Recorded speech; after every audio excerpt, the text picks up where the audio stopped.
Olá, bem-vindos a mais um episódio do Negócios Sem Trela, um podcast onde falamos sobre como ir do zero ao lucro, sem qualquer tipo de investimento externo.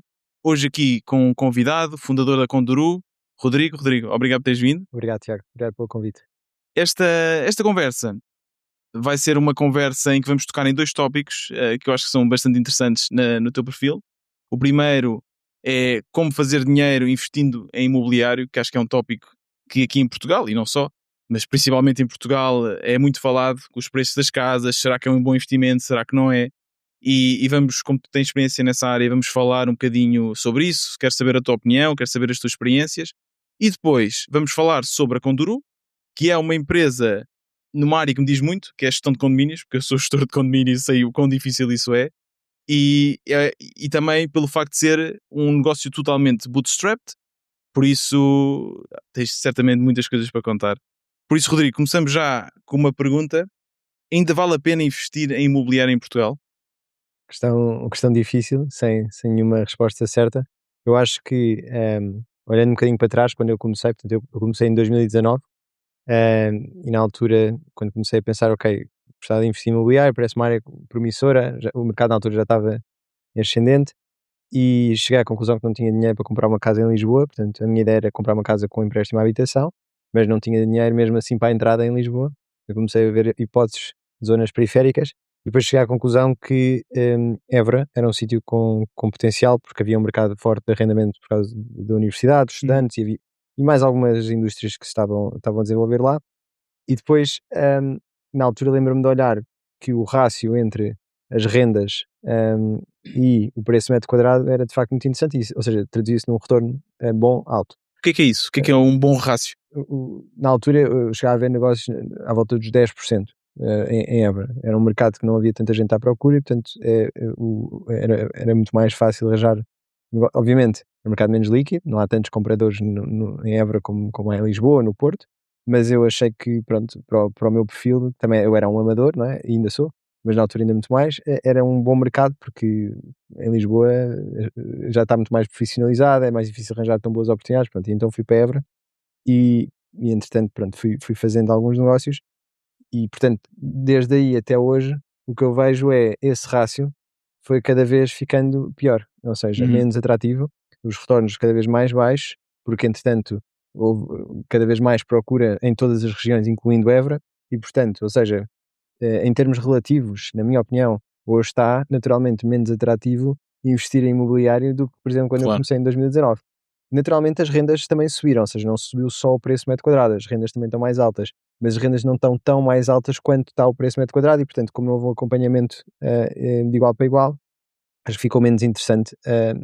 Agora, quando se vê a casa não como um investimento só financeiro e às vezes também como um investimento na vida pessoal, conforto, etc., isso depois é outra história e acho que muita gente achará que faz sentido também. Sim, eu também quero ir aí, mas só para entender aqui, então esse rácio é basicamente, tu pedes um empréstimo, tens que pagar juros, Uhum. e a ideia é que, pagando esses juros, a renda que tu consegues por essa casa paga os juros e ainda te dá 10%, é isso? Não, não é bem assim, ou seja, independentemente se eu pedia o empréstimo ou não, dividindo a renda pelo valor do imóvel, eu tinha 10% de retorno anual, ou seja, dividindo a renda que eu ganhava no ano, tinha 10%, mais ou menos. Ok. Pronto, depois se eu conseguir, obviamente,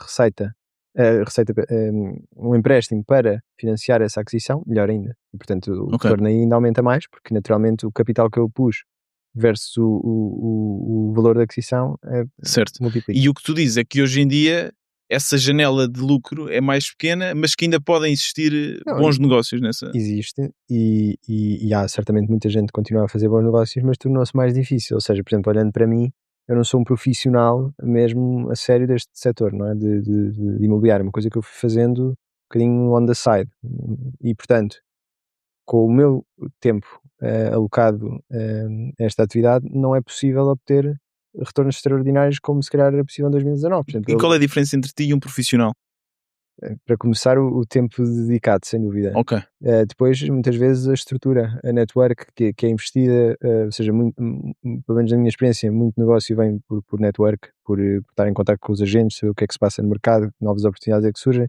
Ou seja, comprar uma casa a um bom preço. Exato, eu tenho pouco contacto e depois, sei lá, há pessoas que se dedicam a outras formas de fazer angariação, de prospecção, não é? Portanto, de encontrar imóveis, que não possam não estar à venda, ou o que seja. E, portanto, todo esse trabalho é muito time consuming e para uma pessoa como eu, que faz isto de forma mais part-time, torna-se mais difícil. Então, acho que hoje há de certeza muita gente que consegue ainda fazer bons negócios, mas para pessoas mais amadoras como eu ficou mais difícil de conseguir fazê-lo. Então, vamos supor alguém, diria nos seus 25, se calhar 30 anos, amador, mas que tem um dinheiro à parte e que queira, e está a pensar, o que é que eu faço com este dinheiro, não é? E posso investir, ou já tenho alguns investimentos nas ações, por exemplo, mas queria pensar em casas, toda a gente fala em casas.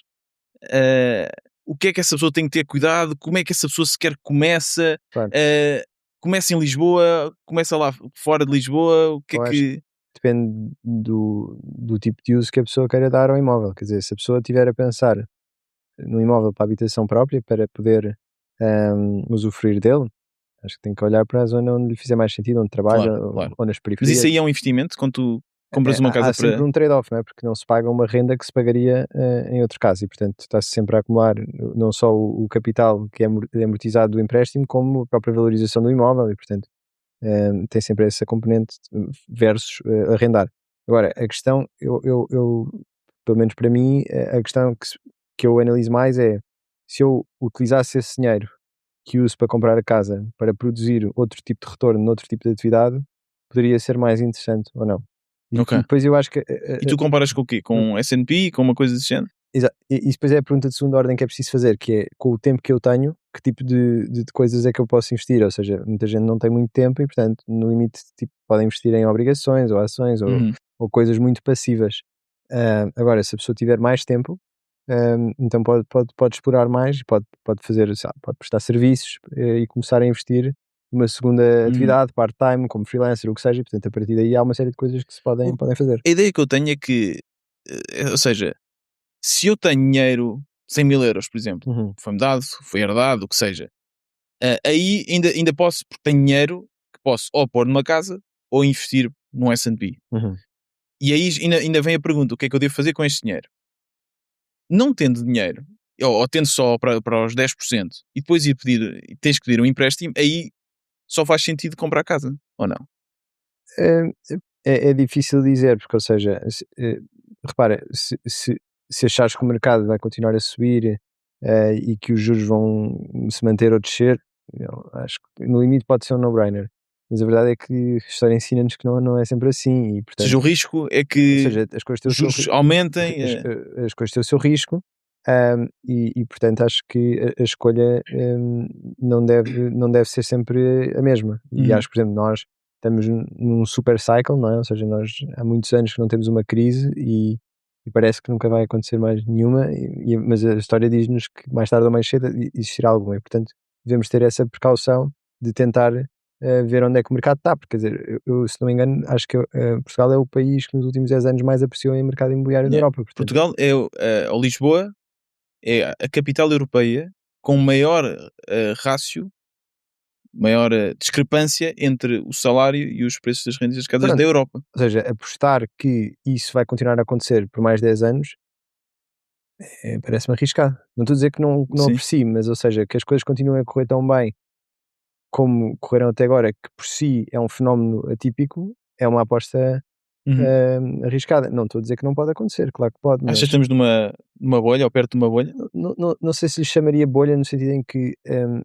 para haver uma bolha tem que haver uma euforia e eu acho que simplesmente não há oferta em Portugal de casas, a população aumentou, é o mercado a funcionar e a procura e a oferta a ajustarem-se. Não sinto que haja acho que cada vez mais também sinto que as pessoas estão a falar de imobiliário e isso é um sinal normalmente de uma bolha. Mas acho que não estamos num extremo para lhe chamar uma bolha imobiliária. O que é que achas? Qual é a razão deste aumento dos preços das casas? Porque tu disseste em 2019, mesmo assim, não sei se te recordas, quanto é que era uma casa em Lisboa, um T2 ou assim, mas não deve ter nada a ver, não é mesmo assim? Acho que há vários fatores. Acho que, por exemplo, o aumento da população para mim é o fator principal.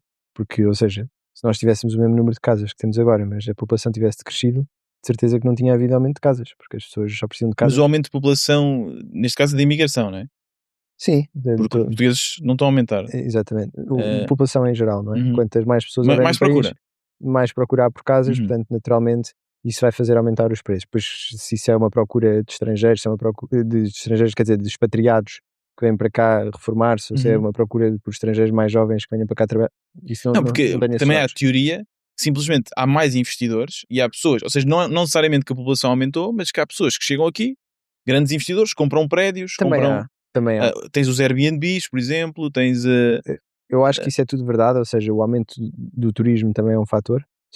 É como se nós olhássemos, na minha opinião, 10, 15 anos para trás, Portugal era um país que, por exemplo, a nível turístico não era assim tão relevante e de repente parece que Portugal entrou no mapa e para uma série de coisas ao mesmo tempo, tipo turismo, investimento, por exemplo, para startups, e de repente tudo isso ao mesmo tempo aumenta significativamente a procura e a oferta ficou estagnada. Ou seja, a oferta é super inelástica, não só porque demora muito tempo a construir uma casa, e portanto, mesmo que nós queiramos ajustar e fôssemos até rápido, seria sempre 2 anos, mas ainda mais porque depois nós demoramos muito tempo a construir as casas, porque há muita regulação, há os custos, temos um IVA de 23% na construção, portanto, só se constroem casas caras, portanto, para um segmento da população nem sequer estavam a construir.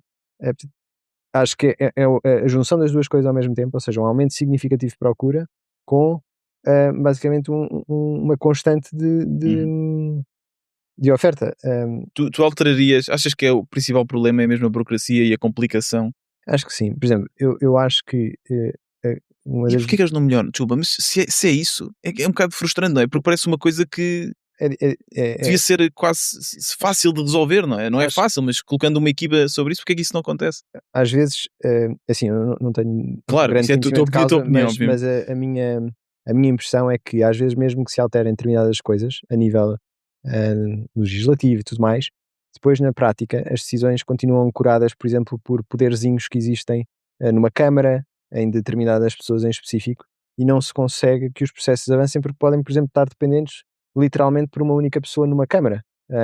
Ou seja, existe uma grande dificuldade em operacionalizar as mudanças que se fazem, ou seja, não é só preciso passar, como numa startup, não é? Nós podemos ter uma grande ideia e dizer a toda a gente da empresa que vamos fazer uma coisa e até, se for preciso, pomos por escrito ou de uma forma mais formal, depois na prática isso acontecer é outra história, isso é operacionalizar para que se torne realidade. E eu acho que é aí que também as coisas não funcionam tão bem, é que de facto há essa vontade de fazer, e eu acho que neste último governo tem-se visto várias mudanças da habitação e tudo mais, mas depois pôr isso a funcionar na prática, operacionalizar é muito difícil e eu acho que é aí que também se falha muito. E olha, tu fizeste um estágio nos Estados Unidos. Achas que lá é diferente? Achas que lá o governo, as coisas neste sentido eles conseguem agir mais rapidamente, corrigir as coisas mais rapidamente? Qual é que é assim a grande diferença de mentalidade que tu sentiste quando lá estiveste? Acho que há muitas diferenças, não só a nível da mentalidade, por exemplo, o tipo de construção que eles têm imediatamente é mais barato e mais rápido do que o nosso, não é? Portanto, eles trabalham muito em wood framing e São aquelas casas que se vê às vezes nas tempestades que voam todas, não é? que podem voar, exatamente, mas que de modo geral constroem-se hoje em dia, sei lá, 3, 4, 5 andares em condomínios e funciona bastante bem, um mix entre muitas vezes tem bases de betão e depois tem wood frame, mas quer dizer, eles têm essa diferença logo na forma como constroem, na parte da regulação, ou seja, o próprio modelo em que se constrói a nível legislativo, etc., cá é muito mais complicado e complexo do que lá fora. E, portanto, isso imediatamente aumenta o valor de construção. Não só aumenta o tempo, mas aumenta o valor de construção, porque é preciso mais pessoas a ver se está tudo correto, a validar, etc. Mas é menos seguro lá? Eu não tenho conhecimento que seja menos seguro, pelo menos é a impressão que tenho. Mas e depois há uma segunda mudança que é nos Estados Unidos as coisas depois avançam a um ritmo muito alto, porque também, pela minha impressão, as aprovações de projetos, etc., são muito mais rápidas e, portanto, não só depois é mais fácil executar o projeto em si, mas o tempo desde que se tem um terreno até que se começa a construir é relativamente curto. Tu foste lá fazer um estágio, quanto tempo é que ficaste lá? Eu tive cerca de 2 meses. 2 meses. Exatamente. E qual é que foi a ideia? Foste trabalhar para uma empresa? Foi o quê? Na prática foi um fellowship que é um programa em que o objetivo é uma pessoa europeia ter uma imersão na cultura de negócios dos Estados Unidos. Mas, portanto, fui lá fazer o fellowship. O fellowship é uma imersão na cultura dos Estados Unidos a nível de negócios, e durante o tempo que estou lá, quase o tempo inteiro, eu estou a estagiar numa empresa que esteja Ok. relacionada com o meu setor. Pronto, e portanto, Setor imobiliário? eu como estava, na altura tinha uma startup que foi o que me levou a participar neste programa, que era imobiliário. hum, Pronto, fui colocado nesta empresa de property management, e essa empresa tinha várias áreas. Tinha uma área de gestão imobiliária, tipo arrendamento, etc. Tinha uma parte de condomínios. Estiveste na Depois Ser Hunt, não? Não eh, foi a Ser Hunt, aquela que está agora no Netflix em Nova não, York. não. Isso tu foste para onde? Nova York? Não. Não, fui para Charlotte, na Carolina do Norte. Ok. Epá, no E, Netflix tens aquela malta que vende prédios milionários. sei, É porque é muito gira a série. nunca vi. Hum, mas sim, portanto, Engraçado. fui para lá, eu comecei a fazer o estágio. Isso é uma boa perspectiva de como é que de facto é fazer negócios nos Estados Unidos. Isso foi um programa então? Ou seja, tiveste de pagar? Foi uma coisa. Não, na verdade é É fully uma bolsa? sponsored pelos Estados Unidos, portanto, Ah, é? desde o início ao fim. Isso agora se calhar já não existe, não é?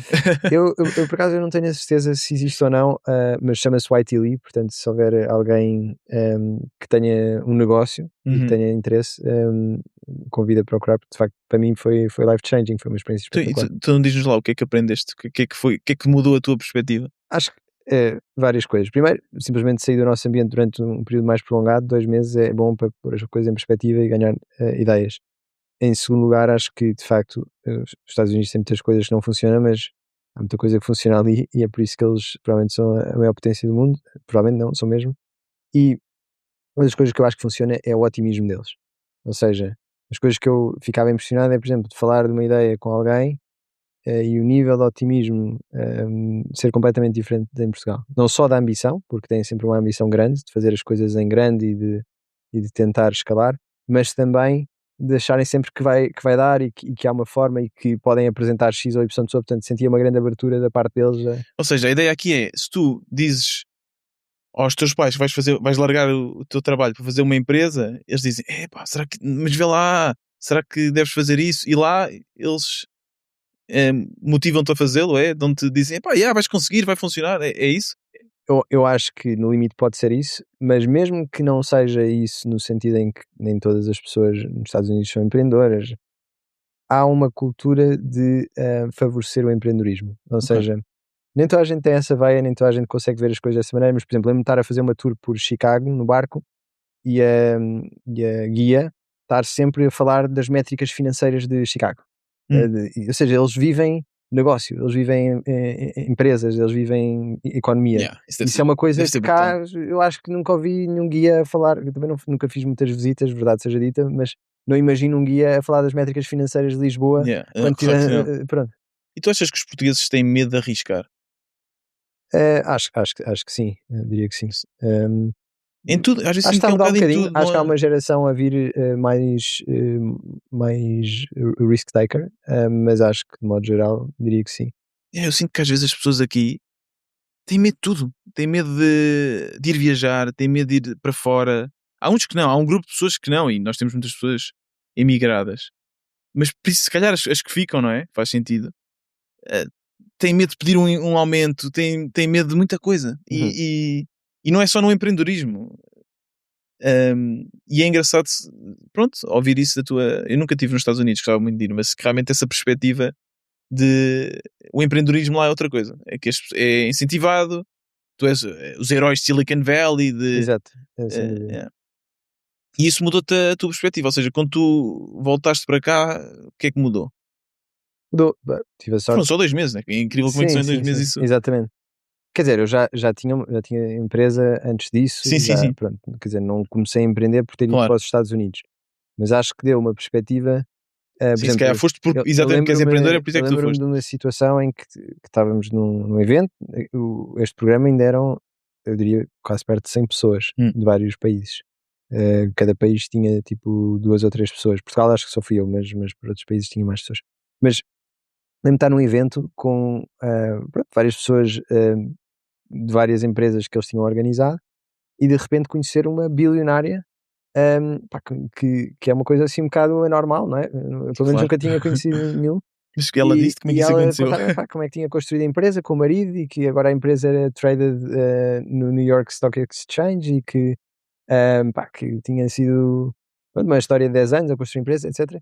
E, e tudo isso é inspirador, não é? Ou seja, eu acho que uma das coisas que os Estados Unidos também têm, para além de tudo mais culturalmente, é os exemplos que as pessoas rapidamente podem obter, não é? Em meios sociais, de pessoas que tentaram fazer e correu bem. Yeah, E eu acho que às vezes também é um yeah, bocadinho o que falta em Portugal, e acho que isso também está a melhorar agora, que é, já existem algumas pessoas que conseguiram fazer, então já é mais fácil para os que vêm a yeah, seguir yeah. olharem Yeah, e eu dizerem, sinto, pá, engraçado, no técnico eu tive uma cadeira de empreendedorismo e agora que sou empreendedor e as coisas que eu estou a aprender não têm nada a ver, ou seja, falta muito isso, falta o conhecimento. Tu vais tirar um curso de marketing, um curso de gestão, mas depois criar mesmo uma empresa é uma coisa completamente à parte. E tu tens acesso a um bilionário em que exatamente, podes fazer perguntas, não é? Pá, exatamente, isso é uma coisa, aqui em Portugal, nós temos agora o Ronaldo, né? claro. Chegou, pá, deve haver muito, nem sei Poucos. quantos E é ainda que há. menos há que tenham criado a sua própria fortuna eles. Exato. Tem Que outro eu cheio de acho dinheiro que de é família, não é? exatamente, que é um problema da Europa em geral, acho que não é um problema só de Portugal. Uhum. E Yeah. Então, fala-me da Conduru. Como é que essa ideia surgiu? portanto, a ideia até Ou se surge. calhar, primeiro de tudo, desculpa, o que é a Conduru? Explica aí à Portanto, malta que. a Codru é uma empresa, é uma startup, mas fundamentalmente o que faz é a gestão de condomínios. Portanto, a nossa tese e a razão pela qual nós existimos é porque achamos que a gestão de condomínios está desatualizada, falta tecnologia, falta organização, e a nossa ideia desde o início foi: não existe nenhuma tecnologia no mercado que consiga responder às necessidades dos condóminos, e portanto nós vamos construir a tecnologia e depois vamos usar a tecnologia para prestar esse serviço no dia a dia. Pronto. E uh, porquê gestão de condomínios? Qual é que é o Su- problema que estavas a resolver? surge Foi um na problema teu? sequência, na sequência dessa viagem. Portanto, eu, quando estava a fazer o estágio, tive a oportunidade de passar por várias áreas. Uma delas chamava-se Homeowners Associations, que na prática é a gestão de Uhum. condomínios nos Estados Unidos. E em conversa com o CEO, uma empresa pequena, sei lá, 100 pessoas mais ou menos, fomos um dia almoçar e perguntei-lhe qual é que era a área da empresa que ele achava que tinha mais potencial para, com tecnologia, ser disruptiva. E ele disse que achava que era Homeowners Associations, portanto, gestão de condomínios, e eu fiquei com isso na cabeça. Na altura nem estava muito bem a par do que era gestão de condomínios, não era uma área que eu dominasse de todo, e portanto vim para Portugal, comecei pouco e pouco a dar primeiros passos. Portanto, primeiro até fiz um estudo de mercado, em que entrevistei empresas de condomínios e, por outro lado, de condóminos. E eu até pedi a um primo meu mais novo, ele ajudou-me, fizemos uma série Mas que de foste às perguntas. casas das pessoas? Como é que arranjaste essa amostra?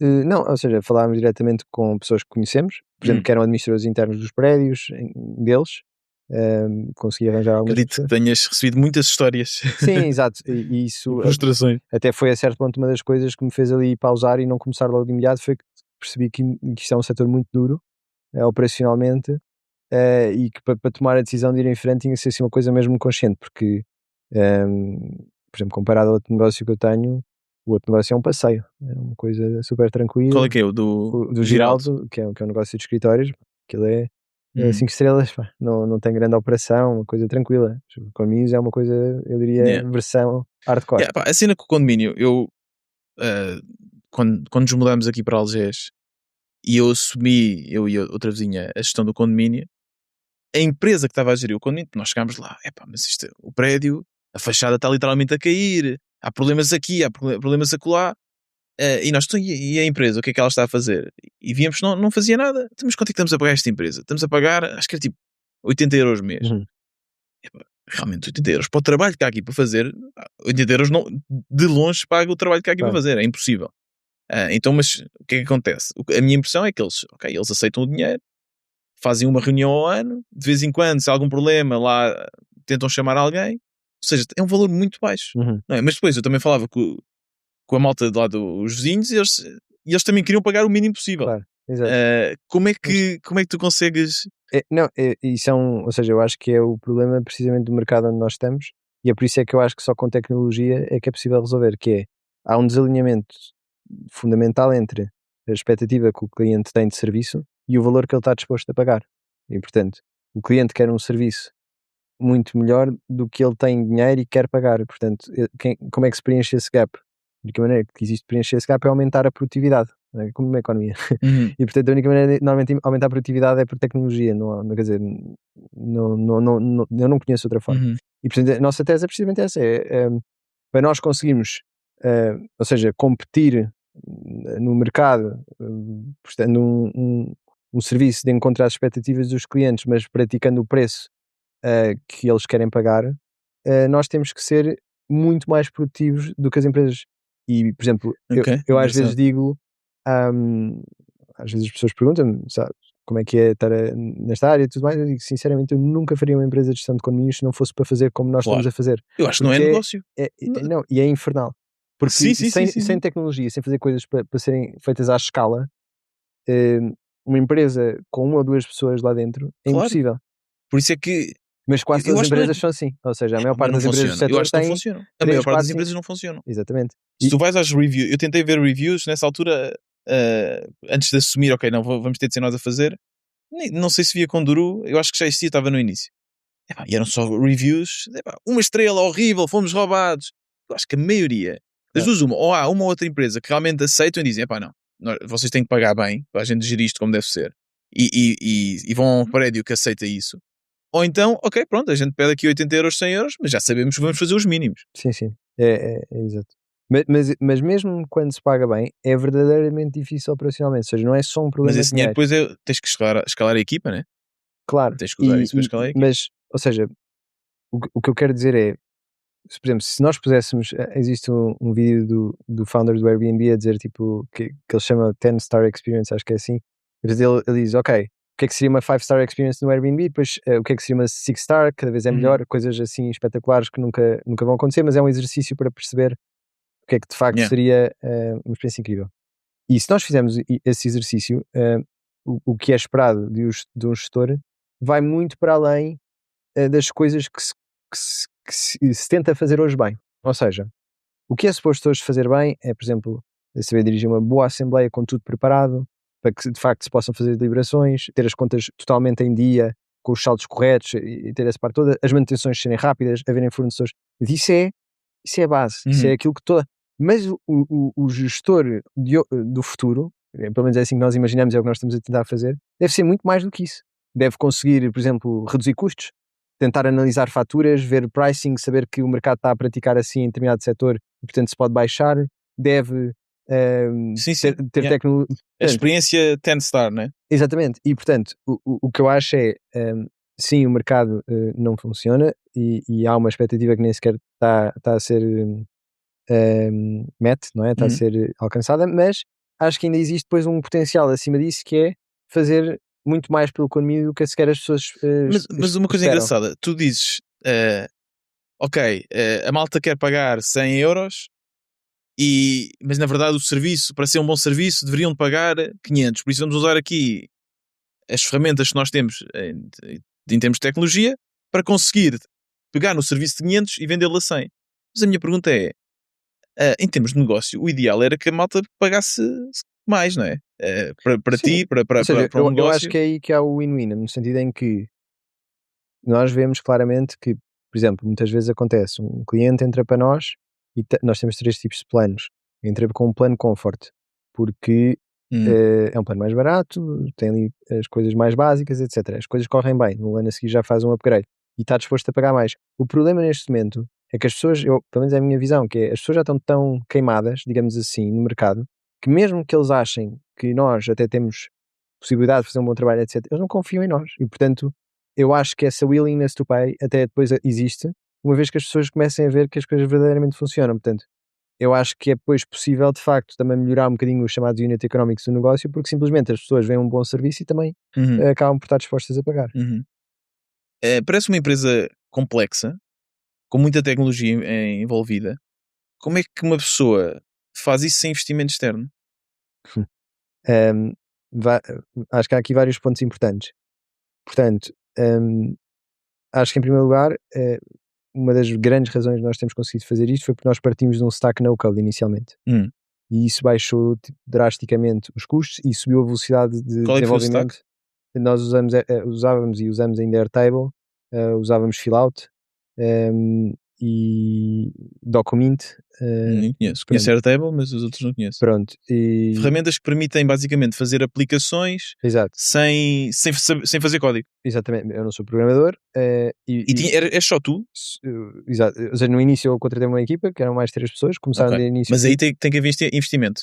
Exato, ou seja, eu tenho outra empresa, que é uma empresa já mais estabelecida, com um negócio estável, uma empresa de escritórios e de imobiliário, que é aquela que eu tenho desde 2019, e portanto essa empresa acabou por suportar, digamos assim, um bocado os custos iniciais, não é? Eu acabava por reinvestir o dinheiro que ganhava de um lado para o outro, portanto, e é isso que tenho feito até hoje, mais ou menos. Mas acho que a primeira grande ajuda foi de facto o Stack, porque acho que possibilitou que eu fosse developer, possibilitou acelerar muito o desenvolvimento, e nós estamos numa área em que o produto é muito extenso, o nosso produto é muito extenso. Pois, era isso que eu ia perguntar, o que é o MVP? É o que é enorme, o MVP aqui? É enorme, é muito grande, estamos a falar de assembleias, manutenção, parte financeira, tarefas dia-a-dia, orçamentos, contratos de serviço, tem muita coisa, e portanto, para nós fazermos uma coisa tão extensa sem recursos, tinha que ser mesmo muito fácil de desenvolver e muito rápido. E portanto, acho que foi super. E é uma coisa que eu digo aqui muito no podcast, que realmente, e cada vez mais, é mais fácil pessoas que não tenham qualquer treino em software, em programação, fazer as suas aplicações e fazerem isso. E é mais barato também, cada vez mais. Eu acho que o software está cada vez mais barato. Os preços ainda não tanto, mas a mão de obra e tudo mais, porque consegues. Claro. É o que eu digo, muitas vezes o João, que é designer, faz agora os nossos produtos, claro. Com o Cursor e tudo mais. Exatamente. Por isso... Que é o mesmo que nós, ou seja, eu próprio hoje em dia, se eu preciso... já metes a mão na massa. Cursor, exatamente. E depois... Mas então o que é esse MVP? Qual é que foi a primeira versão do produto? Mais ou menos para nós percebermos também quais são os primeiros passos para ver se isso tem... Porque é um investimento que estás a fazer, como é que tu vais ver se esse investimento vale a pena? Eu acho que uma das coisas que nós fizemos bem foi não passarmos demasiado tempo a desenvolver antes de começar a ganhar dinheiro. Nós tivemos 4 meses a desenvolver para ter uma coisa que pudesse receber clientes e pudesse funcionar, mas imediatamente começámos a vender. E isso foi importante. E depois desses 4 meses? Sim, isso foi importante porque isso começou-nos a dar a possibilidade de aprender muito mais rápido. Eu acho que, ou seja, mas a vender o quê? Qual era o produto que vendia? O nosso serviço, gestão de condomínios. Simplesmente na altura havia muita coisa que nós, por exemplo, hoje em dia fazemos de forma automática ou semi-automática, e na altura era feito, quer dizer, ou seja, realmente o serviço é um serviço que já existe, que é a interface, vocês chegavam a ele, é exatamente o que vocês já têm de uma outra empresa, só que no back-end usamos tecnologia. O que nós também fizemos foi, nós olhámos e percebemos o que é que se faz no mercado, quais eram as features básicas, portanto construímos um MVP que nós sabíamos que ia dar para operar. Agora, não tinha a capacidade daquilo que tem hoje, 2 anos e tal depois. Portanto, acima de tudo, nós no início estávamos dependentes de nós, humanos, a dar o máximo e a prestar o melhor serviço possível. E cada vez mais estamos menos dependentes, no sentido em que a tecnologia faz uma parte do heavy work por nós. Claro. Ok.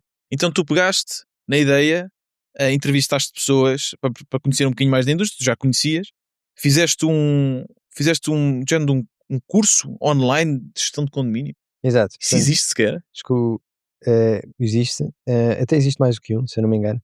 E na altura que eu pensei, eu vou fazer isto por fases. Da primeira fase foi fazer um estudo, ok, interessante, vou continuar.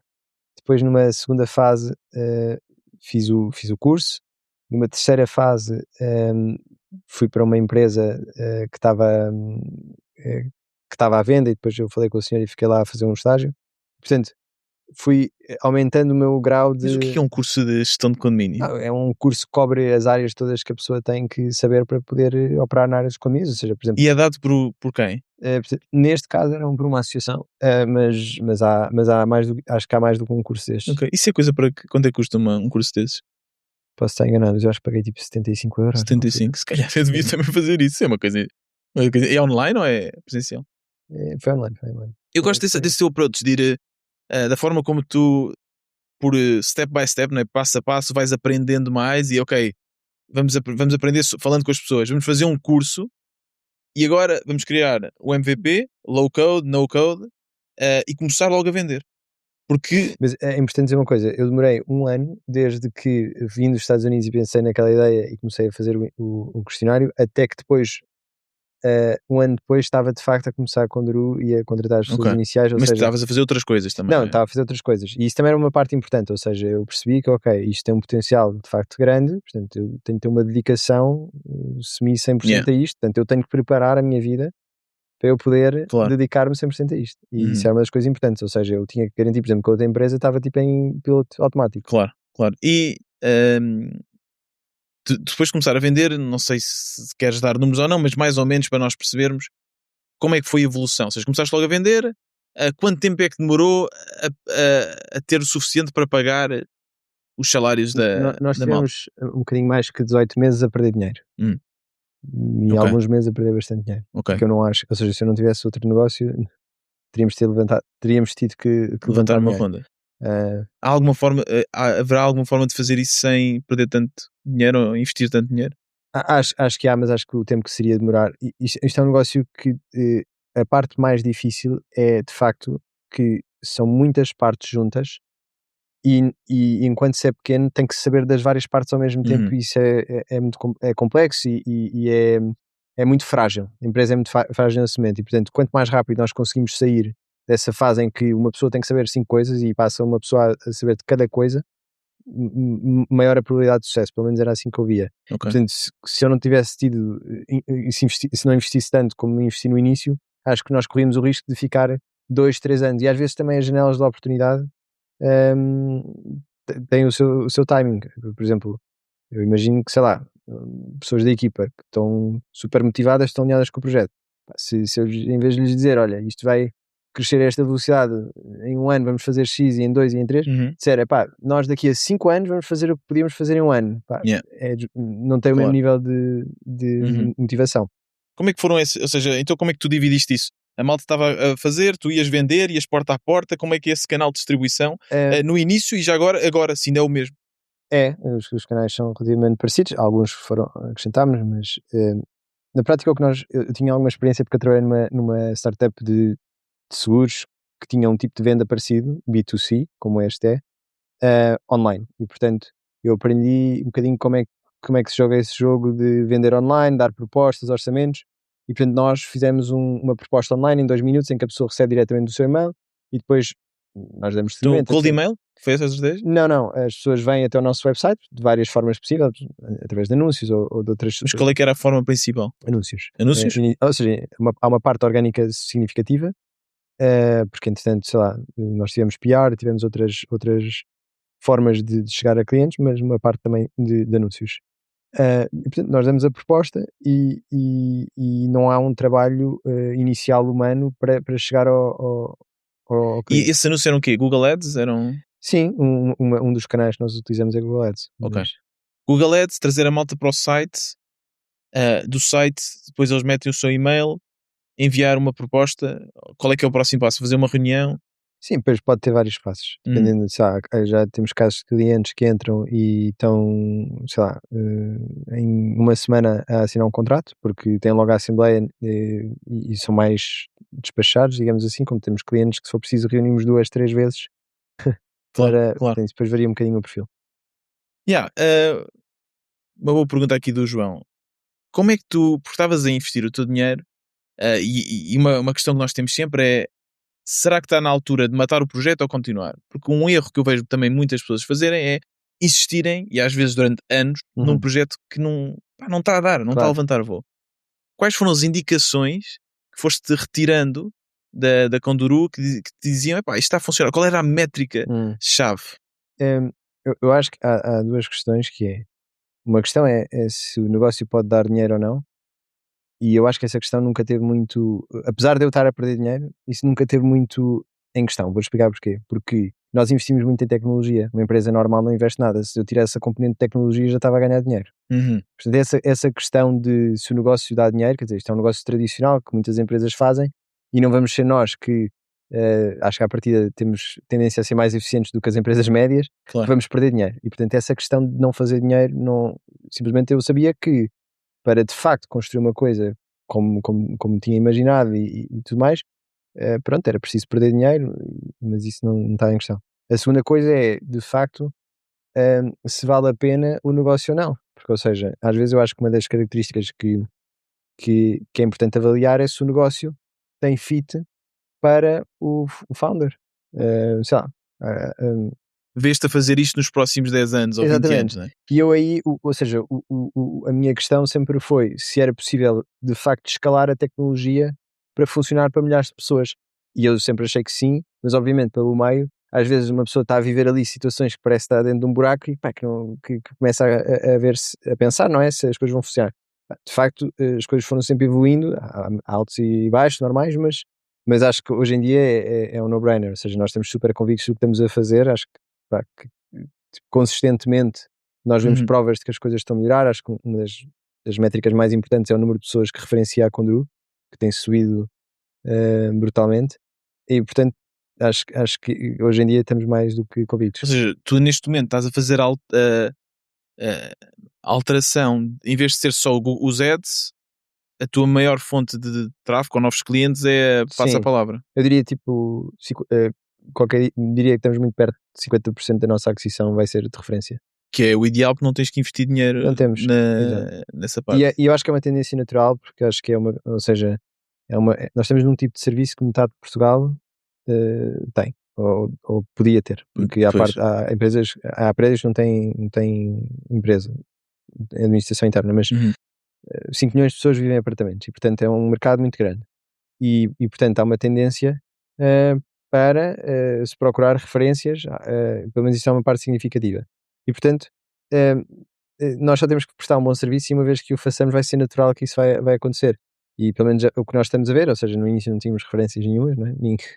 Eu acho que Uhum. nem os nossos próprios, às vezes, amigos ou familiares pensar tipo, "Epá, não sei se vou referencial porque sei lá, Claro, se claro, corre claro, mal, claro. depois pronto." E acho que hoje em dia é uma coisa que está a acontecer Yeah, yeah. naturalmente. É uma bola de neve, Exatamente, não é? Quanto melhor corre, porque lá está, é o que eu estava a dizer, a experiência é tão má exato. que eu, se de repente tenho uma boa experiência, eu sou o herói se consigo recomendar isto aos meus amigos e à minha família. Claro, exatamente. Por isso. E como é que está neste momento? Ou seja, qual é que é. Ou seja, passado 18 meses foi o break-even. A partir daí, qual é que foi a tua estratégia? Continuar a investir?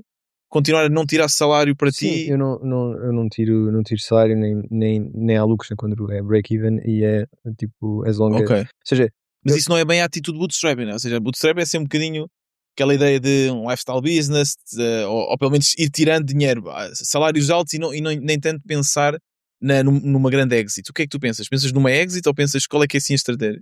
não sei, eu tenho outra empresa e de facto é um negócio estável e com bastante cash flow, não é previsível, isso também é bastante importante. E portanto eu não sinto uma necessidade grande de andar a maximizar o meu outcome nos próximos 1, 2, 3 anos. Ou seja, eu estou a fazer uma coisa de longo prazo que eu acredito que tem um potencial muito maior. A partir do momento em que este negócio, by the way, deixou de perder dinheiro, já está ótimo, porque o outro é a minha fonte de rendimento. E portanto eu estou a apostar para os próximos 5, 10 anos, não estou a maximizar o short term. E esse, bem, já que mencionaste, acho que era importante também falar um bocadinho esse negócio, esse outro negócio que tens, o que é que faz? O que é que é? Portanto, o outro negócio é um misto entre, portanto, de escritórios. Agora já só tenho um escritório, tinha dois, vendemos o ano passado a operação que tínhamos em Évora, ahm, mas na prática é um negócio de escritórios tipo cowork, service office, que também tem escritórios virtuais. E depois também tenho, ou seja, fui ficando com alguns apartamentos de investimentos que fui fazendo, e portanto também tenho esses apartamentos. E basicamente isso é a empresa. Uhum. E naturalmente é um negócio que tem pouco volume de trabalho, uma E coisa tu, mais passiva. e tu fazes tudo sozinho? Eu normalmente tenho sempre alguém part-time a ajudar-me nesse negócio, do Uhum. Geraldo, mas sim, é isso. Ou seja, o Geraldo consome para aí, eu diria, 5% do tempo, e com a ajuda de alguém part-time, tipo, de trabalho 20 horas por semana. Gostava de perceber qual é que é, como é que tu organizas eh, a tua vida, porque eu, os meus negócios, aquilo, pá, tira-me o tempo todo. Eh, Sendo sozinho, tendo apartamentos, tendo duas empresas, negócios distintos, mais ou menos da mesma área, mas distintos. Quais são as tuas dicas para alguém que se organizar? Ou seja, como é Eu que tu acho te que, focas? Qual é o teu foco? Como é que tu decides quais as tarefas em que tu deves focar ou que claro, deves delegar? acho que há, há várias. não sei se tem alguma receita assim mágica, mas acho que uma das coisas que me ajuda é ser altamente sistemático. Sabe, por exemplo, todo o negócio do Giraldo também está no Airtable, com tudo organizado, com automações para tudo que nós fizemos. Ou seja, por exemplo, houve uma altura que eu investi em automatizar tudo precisamente antes Interessante. de começar com o Podes dar um Drill. exemplo concreto do que é que tu automatizas? Faturação, controle de pagamentos, novas criações de novos clientes, propostas, contratos, tudo isso é automatizado. Como é que se automatiza um contrato?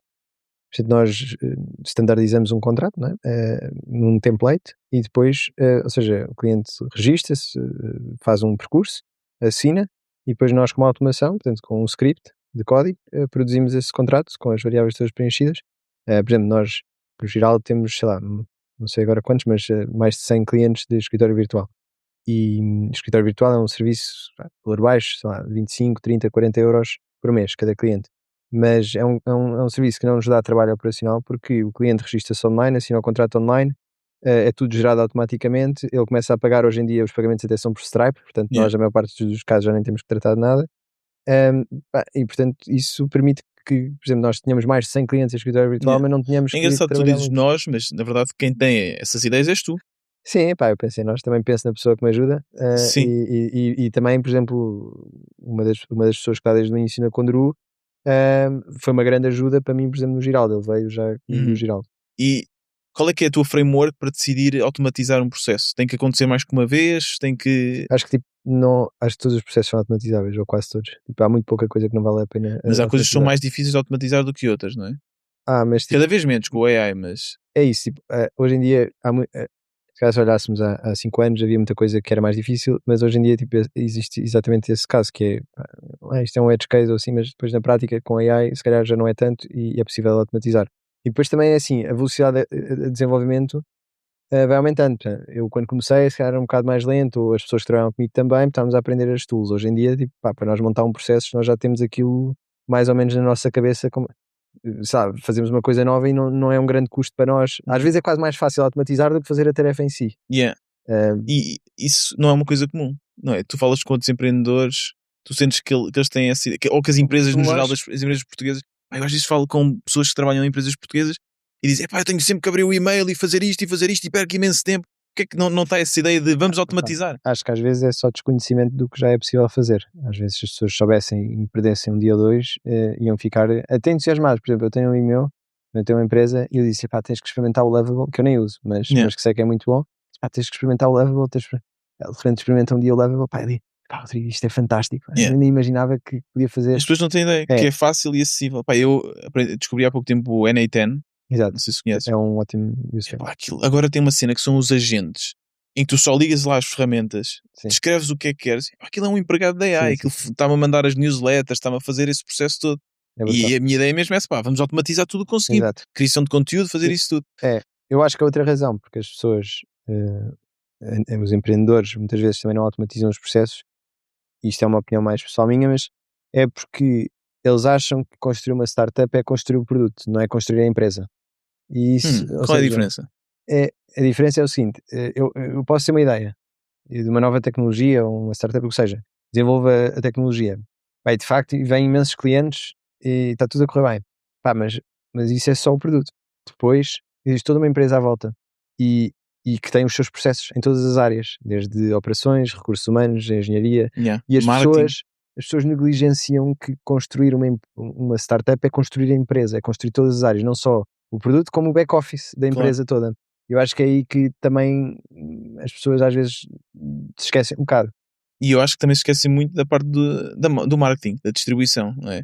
Exato. Lá está, uma pessoa pensa no Spotify como a aplicação para ouvir música, mas todo o processo de back-office e o processo de vendas e marketing, como é que chegamos aos clientes, como é que se cria conteúdo, como é que se faz esse processo todo. Exatamente. E tu estás a dizer que as pessoas focam-se mais no produto, esquecem-se da parte que realmente constrói a empresa. Depois não escala, não é? Ou seja, o que potencialmente vai acontecer é, tens um sucesso inicial, as coisas começam a correr bem, mas depois não tens uma organização, não tens as coisas de forma escalável e às vezes, se calhar, é aquela história, não é? Se calhar uma pessoa começa logo assim, mas depois fica flat e há outros que vêm lá de baixo, mais devagar, mas uma vez que começam a subir, estão paradíssimos. E portanto, completamente. eu acho que isso também às vezes é uma das razões porque pode demorar mais tempo a fazer uma startup, é porque para fazer Estás as a coisas bem construir feitas os processos. é preciso fazer as fundações. Olha, como última pergunta aqui, a inteligência artificial vem para ficar, não é? E como é que tu achas que vai mudar a forma de construir empresas e como é que tu achas que vai mudar o mercado de trabalho? Eu acho que construir empresas está mais fácil do que nunca. Por exemplo, olhando para quando eu comecei, por exemplo, lembro-me de estar a pensar se iria investir no escritório em Évora ou não para começar. Epá, iam para arranjar dados e montar um estudo e fazer toda a pesquisa e pensar se fazia sentido. Era só eu ali sozinho a pensar e a Yeah, tentar arranjar. Hoje em dia eu literalmente vou ao Gemini ou ao ChatGPT, meto em modo research, digo-lhe o que é que yeah, quero yeah. fazer, epá, e ele faz o trabalho que eu faria em dias, se for preciso. Portanto, pensar em negócios e executar está mais fácil do que nunca. Qualquer coisa que seja preciso saber como é que se faz é uma pesquisa em 2 minutos. Acho que isso está. E o software, a parte de Acho produção, não é? própria Do produção produto. de tecnologia, sem dúvida. Agora, acho que também vai ficar mais competitivo. Yeah. Porque, ou seja, se é mais fácil para todos e, portanto, também vai haver mais pessoas a abrir empresas. Ou seja, se calhar vai ser mais difícil depois encontrar opções duradouras, negócios que prolonguem no tempo, porque toda a gente consegue criar um negócio, toda a gente consegue meter uma empresa a Yeah. funcionar, depois, se calhar, no limite, é uma guerra de preços. Qualquer empresa consegue, mais uma vez com o N10, tínhamos um bot que nós pagávamos que fazia o apoio ao cliente e eu depois, pá, deixa-me lá ver, peguei no N10 e fiz aquilo em 2 ou 3 horas e de Pois. repente já não precisamos deste serviço. Exatamente.